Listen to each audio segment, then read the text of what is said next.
Okay, so I'll introduce our final speaker for the day, Professor Chris Todd. So Chris is a Professor of Primary Care and Community Health at the University of Manchester in the United Kingdom.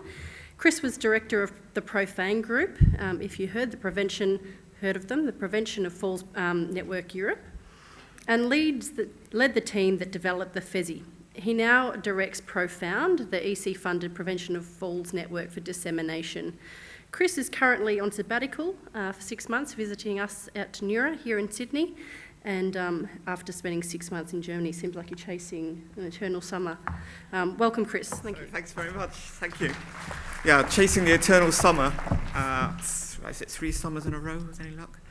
So, that's good. And the other thing is today you're seeing me in a suit, and I think it's about the 3rd time in a year now. So thanks very much for inviting me to come and speak today. I'm going to go really rapidly through the work of Profound, which is about implementing best practice in falls prevention across Europe. But I hope that it will also be useful here in Australia. So Profound is one of 2 thematic networks funded by the European Commission to support this innovation program, innovation partnership in active and healthy aging across Europe. And so we basically have a target to try and reduce the number of falls by the year 2020 right across Europe. Normally, I have to persuade my audience that falls are important, but I don't think I have to do that to you today. Falls are important, so we'll just move straight on. I then try to persuade my audience that they can be prevented. I guess you know that. Good evidence, so we'll move straight on. What is important is there is an implementation gap. There may be efficacious programs, randomized trials have shown that fall prevention is possible, but there is an implementation gap between knowledge and what happens in real world. Falls prevention is often not a political priority, although from the Minister today we heard it was, here in New South Wales. Services are maybe not available or at least not configured based on the evidence, or the evidence is not used and actually is often modified by practitioners. As we've heard repeatedly, training needs to be challenging, progressive, and regular, and often it isn't. This thing about technology, at the moment, there is still no strong evidence that technology can help. It's beginning to be evidence, but there's no strong evidence. So what is Profound? It comprises 21 partners from 12 European countries and 15 associate members, which brings our European countries up to 17 or 18, I can't remember exactly. The idea is to disseminate good practice in falls prevention across Europe, because whilst there are pockets of good practice, there's also places where falls prevention is not being well implemented. And I don't really want to say which countries, but there are parts more to the east or to the south of Europe where falls prevention hasn't been so well implemented. We want to embed evidence-based programs into at least 10 countries or 15 regions by next year, so as we can see some kind of difference by 2020. And to do that, we're using the internet and ICT, information and communication technologies, to facilitate widespread implementation. So those are the countries, that's the map of Europe. I'm not going to go through all our partners. The important thing really is that the partners are spread across Europe, as you can see, and that they are different sorts of partners. Some are universities, academics, some are people at the coalface. So we've kind of got people who know the evidence and people who are doing the implementing, if you like. We've got 8 work packages, and I'm going to talk you through those work packages, just highlighting 1 or 2 of the things that I hope will be of use in Australia as well as Europe. So the first work package is one I run, manages the whole consortium, links with the European Commission, is management and is boring, so we move straight on. The second work packet, well, it is. I mean, it's about organising things. The second one is about creating the website that we've got, the Profound website, creating that website and maintaining it. And that's run by my friend and colleague Dawn Skelton and Homa Papadionis from Athens.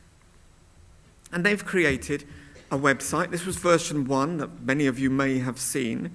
We've just launched version 2, and about Tuesday, middle of the night on Tuesday, I woke up and realized that I hadn't updated my slides to look like the new website. So I've had to update my slides to look like the new website. So the new website looks like this. It gives you information about ongoing things about falls prevention. And I'm just going to talk us rapidly through some aspects of the website. You can get information on our members, so both individuals and the institutions. So there's Bex, who is one of the members from Later Life Training, who does an awful lot of work with older people and an awful lot of work with trainers of older people, so exercise trainers. So you can find out about the members, and if you want to join, you can get your profile up there as well. There's lots of things to download, and we're going to be going through some of those things. But one of the things we've done relatively recently is created a fall prevention awareness campaign pack. This is about sort of like creating awareness in the community and ideas about how to do that, press releases, those sorts of things. We've also got, attached to that website, a one-stop website, fallsprevention.eu, which will take you to all of the funded projects within the European Union which are related to falls prevention. So I Stop Falls is available through there, the Weasel project, the ongoing project, and the completed projects as well. So all that European work comes under one web page. Okay, Work Package 3 puts the real content into the website. So they're managing and populating the website with resources. And they've been creating best practice items, which are kept updated. They've been added by experts in the field, and they've got simple search and retrieval approaches. And the idea was to have a one-stop shop for finding information on best practice in falls prevention. So if you go to the website, it can look like that. You click on the resources page up there, and then you've got a whole series of different sorts of resources. Is that going to work? No, that's not going to work.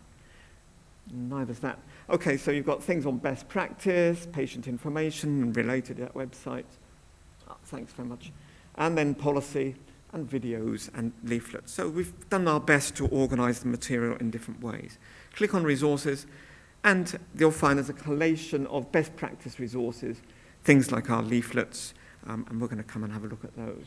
But perhaps importantly, we've done something about looking to try and approve whether things are good practice and actually evidence-based rather than somebody's ideas they've made up at the kitchen sink or wherever. If you want to search, for example, you can search for, and I've chosen Otago, why not? So you can search for Otago, and you can specify, I want to look for Otago leaflets, and you can specify what language you want to look in, or leave it as all languages. And so, if you leave it all languages leaflets for Otago, you'll find a whole series of resources about the Otago program in different languages, German, French, Italian, etc., European languages, and a couple of the ethnic minority languages that are common in Europe. You can look, for example, also for different sorts of resource types, and maybe you'd like to be looking to see what there is in terms of booklets, just in terms of booklets. And so there, if you do it that way round, you can find Otago booklets, and those have been translated, as I say, into a number of languages. There's the postural stability or FAME program languages, FAME program pamphlets, leaflets in different languages, and then things on chair-based. And we see that as potentially a progressive set of leaflets. So you might want to use the chair-based ones to move on to Otago, and then maybe onto FAME. And those leaflets are available in numerous languages. If anybody in the audience would like to help us by translating those into a further language, just drop us an email. We're only too happy to have people do that and then put them up onto the website. And then, of course, you can search for things like videos on exercise. Now, we think this is actually potentially a really important resource for the future, because it's about showing how exercises should be done and delivered correctly. So we've been identifying exercises on video and how to show people how to do them. And if you do that search, you'll get a whole series of different exercises in different languages, so you may have to specify which language you want. Okay, so that's the sorts of resources. I think they could be just as useful in Australia as they are in Europe, and they're free of charge. We've created also a series of fact sheets on what works, who it works for, some cautions, and the like. But just recently I've come across the fantastic New Zealand resource, which has just come out, which I'm looking at, well, I've looked at recently and thought, actually, they've really caught this as well. So we've added to that also these are aimed at healthcare professionals as basically one page, everything you need to know. We're also creating a falls prevention app. And the idea of the app is that information will be put in for about a particular patient in front of you, and we'll then work you through a series of questions about the person and give you output, a treatment management plan for that person. So at the moment, we've got a website-based test version. We're expecting to have an Android version for next year, and in the future, we'll be looking at other versions. But it's web-based test version at the moment. And it's basically a hierarchical set of decisions to help decisions being made about a person in front of you. So you'd just go and put your name in, you'd have to log in, and after you've logged in, you may then put information about a specific person in front of you, and then be asked how many falls they've had, whether they're injurious falls, no falls, or more than one fall. And then you get a series of questions. And based on the responses to those questions, a leaflet is made. And that might seem a strange thing to do, but we thought it would be useful for the patient who probably hasn't got IT at home to have something to take home with them. And the idea of these leaflets is that, can I have the mouse work again? That they would be personalised based on the information you've put in about the patient, but you can personalise them for your healthcare setting, our local hospital, and give specific information for the person about this is what we talked about, this is what you should do. And maybe also, or elsewhere, you will find this booklet which will be given to you. And these are the therapists we're going to arrange for you to meet. Of course, just to make things interesting on this mock-up, I've got a German version here going along with the English patient. Okay. So the important thing is it can be printed immediately to be taken away.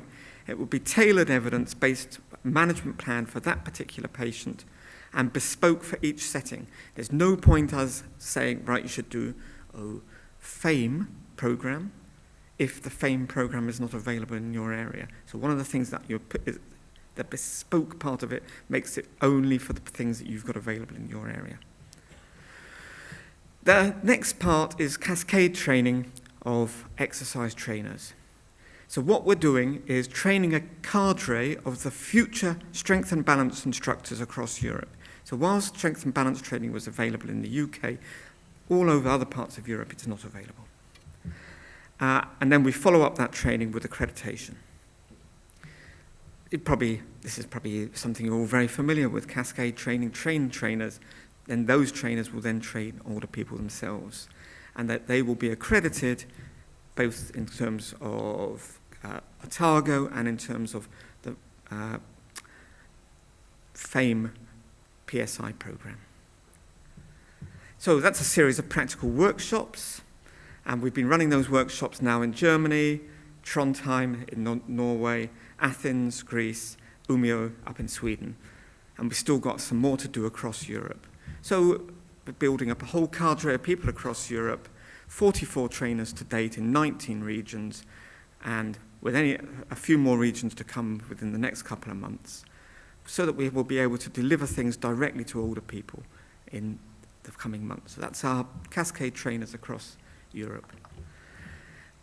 The sixth work package is evaluating the outcomes, so we're just collecting data. Nothing to say about that at the moment other than we're doing routine data and process data. The seventh work package works on ICT and is building, working with companies so that the ICTs that are available, these technologies that are available, will become more visible. The eighth work package is working at a political level, working very much with the European Union, with national and regional stakeholders to try and change the politics of fall prevention and push it right up the agenda. And so we've been working with stakeholder organisations, and the most recent thing that's worked is we've finally got the European Union Geriatric Medicine Society to create a bone and fall section, which I think is going to be useful for us.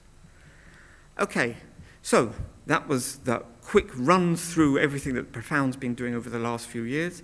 We've got the campaign pack, which we hope people will download, and you just can go and get it from our website.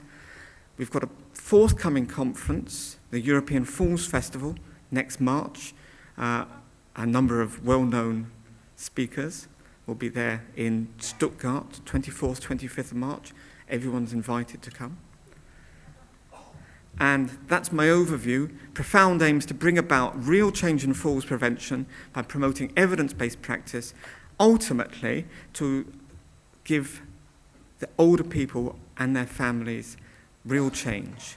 And this is the video that shows some of the work we've just been doing. And that's the end of my talk.